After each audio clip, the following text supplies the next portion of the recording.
Leno's Garage. The feature car today, 1971 Datsun 240Z HS. I add the HS, that stands for hardly stock. Not even close to stock. This is built by our good friend Dominic Lee. You might remember him.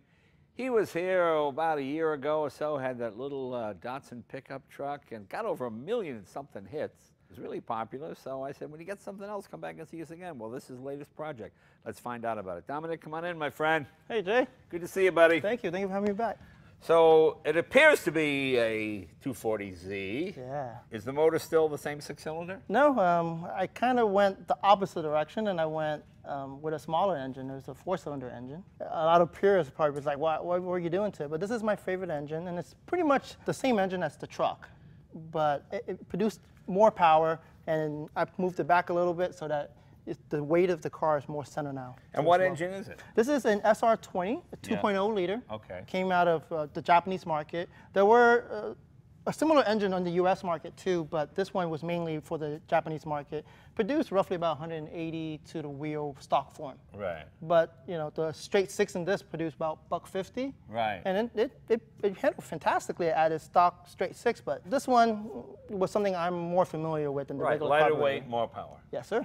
And what was the original 6-cylinder? Was that a 3-liter? I believe it's an L24, so it's a 2.4 liter. 2.4 yeah. liter, okay. The engine originally in the stock form, it also comes with turbo as well, but this one's a little bit bigger. We built the head, we built the block out to handle the bigger turbo. It produced to the wheel 430 horsepower. 430 horsepower. Yeah. Why? Open the hood. Let's see Sure. what this thing looks like. Sure. I want to come around because I moved the hood latch across. Okay. Wow. 430 horsepower from 2 liters. Yeah. I deleted the hood. You want to save weight. Yeah.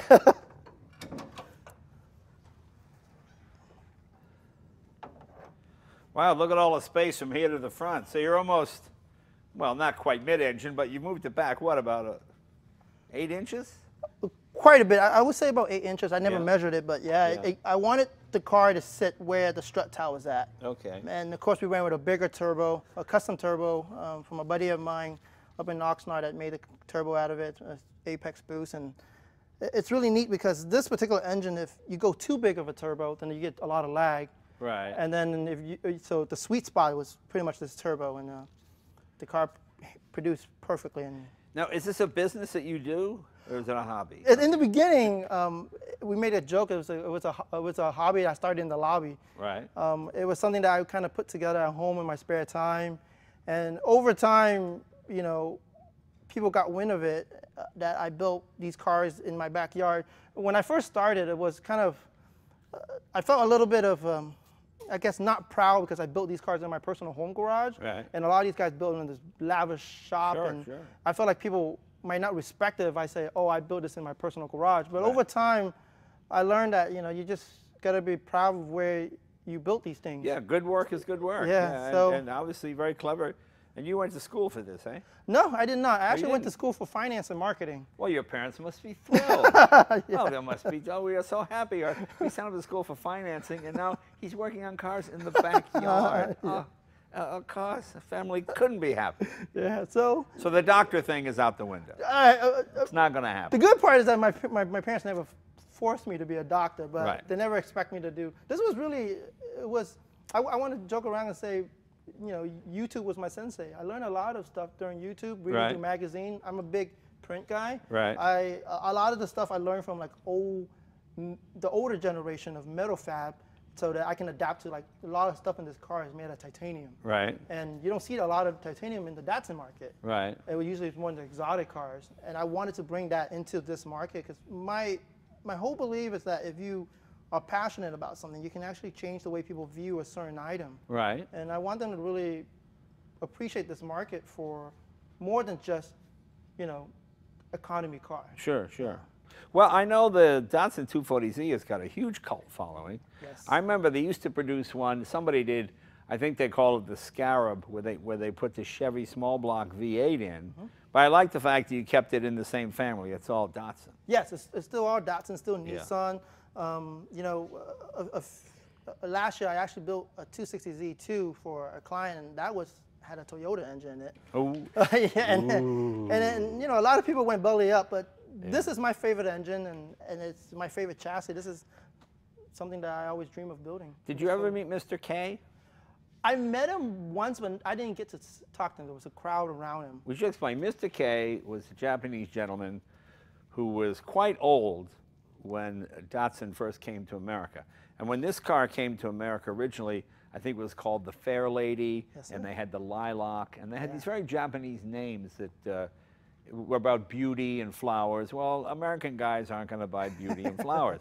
And Mr. K said Americans like Z's and they like X's and they like, you know, but he knew the American market. He lived in America. He loved hamburgers. He loved Kentucky Fried Chicken. I mean, he liked the whole silly American experience. So he went back to Japan. He said, no, you have to make this more macho, more, call it the 240Z and make the Z kind of like this. And they listened to him. And so he became sort of the guru. And he lived to be 104 years old. Yeah, he came here when he was 100. Oh, wow.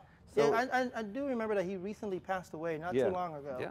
And that was one of the person I wanted to meet, but I couldn't build this car fast enough for him to sign the car. Well, this is something he would be proud of because it's all Datsun. I think he would really get a kick out of this because he loved American hot rodding. He thought that was really cool how Americans took a piece from here and a piece from there and just made something go faster and lighter and all that kind of stuff. Yeah, and then this car was, you know, was pretty much challenging the domestic market in the U.S. when it came out.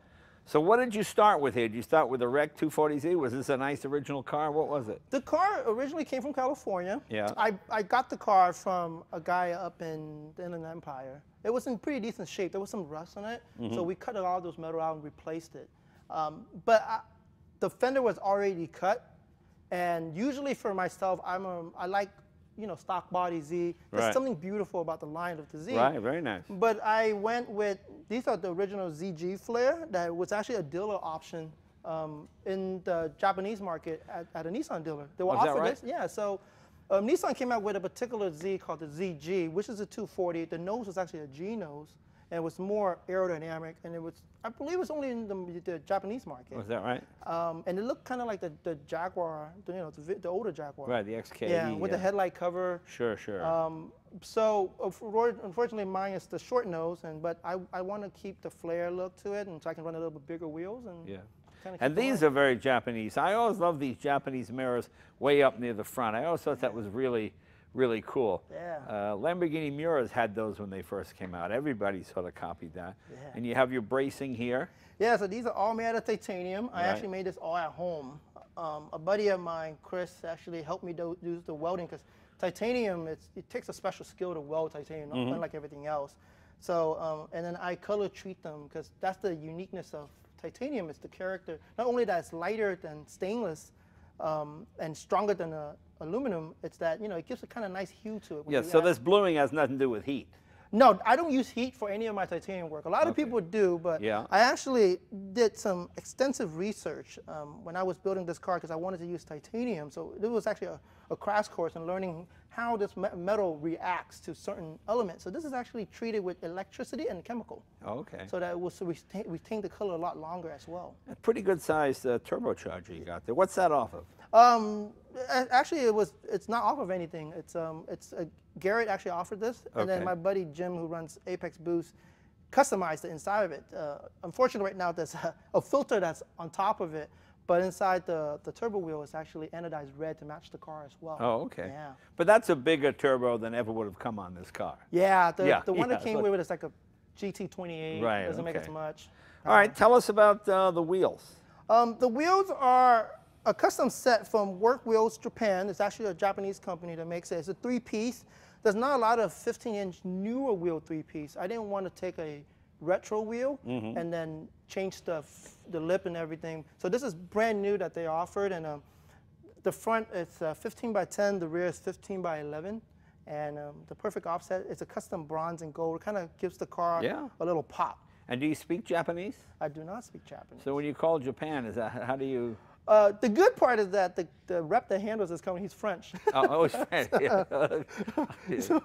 See, I'm thinking, oh, you speak Japanese, you call up, you go, but you get right to the guy. Oh, but you don't speak. Well, Dominic, a lot of times they would think I'm Italian too because of Dominic. And I'm like, no, I'm actually Vietnamese. Oh, okay. So, that's funny. Yeah. And yeah, so you see, we move everything back, and then some of the cool features that we lighten up the car. The car, I think, in stock form weighs about 24, a little bit over 2,300 pounds. Right. Right now, the car weighs a little bit under 2,000 pounds, 1,900. Well, okay. And no one can say you don't have any sponsorship. Yeah, you know, dream doesn't come true out of your pocket all the time. Right. The good thing is I have a lot of great sponsors that help get the car where it needs to be as well. And you have little carbon fiber pieces in here. Yeah, so we made all of the carbon pieces inside, from the dash to the door panel to the center console, even the seats out of carbon. So that actually helps reduce the weight of the car dramatically as well. And you know, we made a better short shifter. It's a little thing that I started with my friend Andrew called ATP Shifter. Yeah. And it's a really short throw shifter. And the whole purpose of this car build is that it's minded so that the driver can act quickly in this car. Right. So it's a very quick ratio shifter. Even though it's such a long shift. Yes. Yeah. Well, the point of the length of it too is that so you don't get your hand away from the shifter so long. So Right. you reach over and come back. Reach over and Gotcha, come back. okay. Yeah. Okay. And the wheels on the back are wider than, are they the same size? No, these are bigger than the front, yeah, aren't they? Yeah. Well, size it's still 15, but it's a little bit wider. Yeah, a little wider, 15. Yeah, it's okay. a little bit wider. Okay. And the back looks to be totally stock, I guess. Yeah, so that's a kind of an urban culture in Japan. See, that's when you know when good. We have so many sponsors you can't even see out the rear window. Now, what is this? It looks too light to be a tow hook. What is that? Carbon? What is that? It actually represents somewhat of a Japanese youth culture. These are actually tow hooks from the subway station and the train. From the train? Yeah, so you're holding on to it. Right. And a lot of the youth culture would just take that and kind of like a trophy item. That, Oh, I see. they Okay, take. yeah. And this one was customized for my car, and a buddy of mine in Japan actually makes it, so it's Right. authentic Japanese product. Okay. And it's really So neat. it's authentic Japanese subway strap. Yeah. Oh, well, you got to have the real thing or else it doesn't work. Can't be from New York and you call it, you know. And look at that. I can see the carbon fiber in the bumper, too, as well, the red there. Yeah, so this is something I usually do more dark carbon, and when you see dark carbon, but this one was from a company called Composite and Vision back east, and two guys are really cool. Corey runs the company, and this is actually called red reflection carbon, and inside of it, it's a Kevlar red weave that weave within the carbon. Oh, I see. And so it's really neat. It kind of gives a reflection when you walk Let's around. open the trunk. Sure. My favorite thing about this era of car, an actual spare tire, not that stupid thing with the donut on it and all that other. Yeah. Very nice. Another one of your bracing here with the electricity and the chemical. Yeah. And I kept everything kind of stripped. It's loud. You hear every pebble when you drive it. Right. But the neat part of the Z is that if you look when you strip it down, back then they dimple dye the car for strength for the metal. So Right. we had all the dimple dye work, and it's beautiful at its raw form. And I wanted to show that off of the Z. That's why it's my favorite chassis. Are those battery boxes? No, they actually were tool component boxes. Oh, okay. I think one of them had a jack in it, and then another one. So right now I just keep cleaning towels in it. Gotcha. And so this one just kind of closed down and snap in place. And this was an option. This did not come on the 240Z stock, did it? No, sir. That was Right. a wing option. And, Right, okay. Actually, you know, Pete Block and stuff made a really good wing too from the BRE racing. Yeah, series. yeah. So this one's a little bit shorter version of that. And obviously the stock tail lights and all of that. Yeah, but that's the Japanese market tail light. The Okay. US one is all red, so this one is the yellow amber. Okay, Yeah. okay. So you were almost appealing to the Japanese culture here with this car, aren't you? Seems to have a lot of Japanese touches on it. There really is just the rarity of certain parts. Right. I try to, because it's a resto mod, I'm not going for a period corrected Right, build. right. And so a lot of it was really what I can acquire over the course of building this car. Like for example, this rear garnish metal piece, I have never seen a true original light rear end cover. So I don't know the exact color, but this was through photograph and everything. I was able to dial in pretty close to this color, and I was very happy in the way it looks. You ever run into Japanese kids here who know what this is? Yeah, so some of the culture actually know, but it's Yeah. more of a modern day culture. Right. Kind of like there was a big movement with the Japanese parking sign that was hanging on everybody's car here. Oh, is that right? But you don't park in the Japanese culture, so it's hanging. But yeah. And transmission's what, 5-speed or 4-speed? It's a 5-speed. It's Okay. actually the 5-speed that came with this engine. And can it take this new power? Yes, it can. No problem, Well, huh? we dynoed it. So far, it can take it. Yeah, yeah. So let's hope that. We'll fix that in about 10 minutes. Don't worry about that. When you stomp on it, you let me know if. Okay, no, very cool. Yeah, and then the rear end and everything on it, because of course there's bigger power. Yeah. So this rear end is actually beefed up. This is an LSD rear end. Okay. And it came out of a Subaru STI. All of the arms and everything underneath has been beefed up and tricked out so that it can handle the power and it can be dialed in during alignment. So this car has already been corner balanced by a good friend of mine down in Orange County. And it runs on pump gas? It runs on 100 octane. 100 octane, Yeah. okay. Well, let's take it for a spin and see what it does. Sure.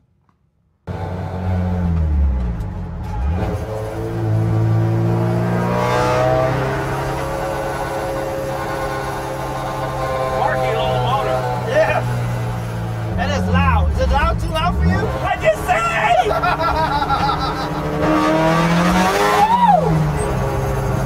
Boy, guys, you feel the front end lift when that turbo kicks in. Don't you? Yeah. And the crazy part is that we didn't even max out the turbo on this car yet. Yeah. But all the power is there when you need it because it's so Yeah, light. Oh, you got plenty of power. Yeah. It's a little over a ton, right? 22, something like that? No, it's actually under 2,000 pounds. It is? It's Wow. under 2,000 pounds.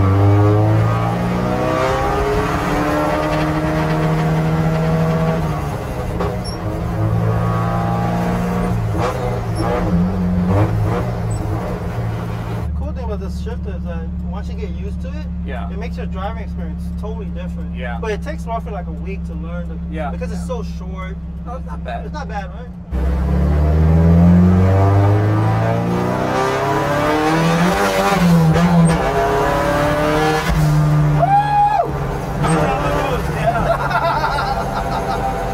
Just a little bit.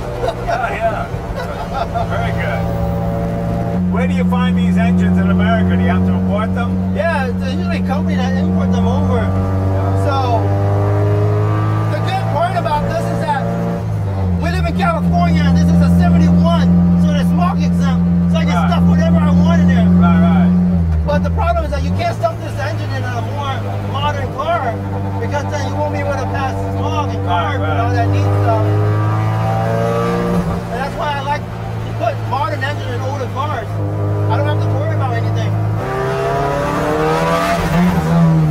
The funny thing is that, you know, my wife used to never get in these cars that I built.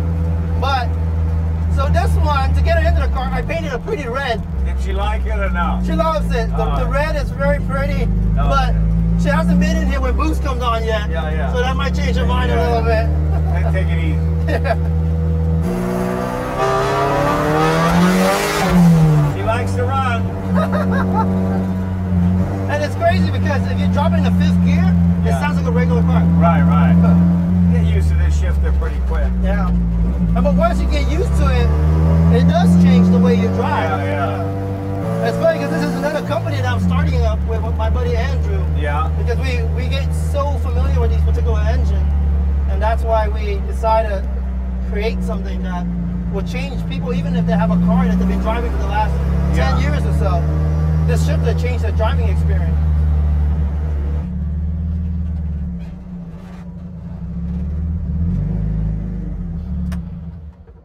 Well, you see, it goes pretty good. I'm sorry we can't do anything because the roads are all closed around here because of these fires. It's pretty scary.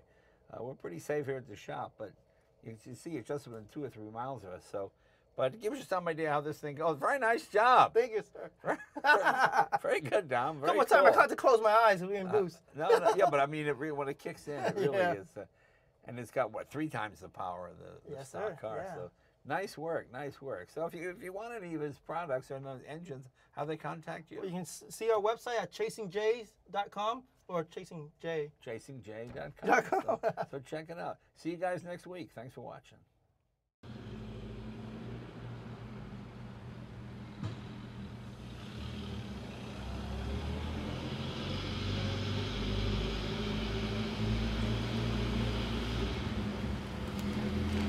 Mm-hmm.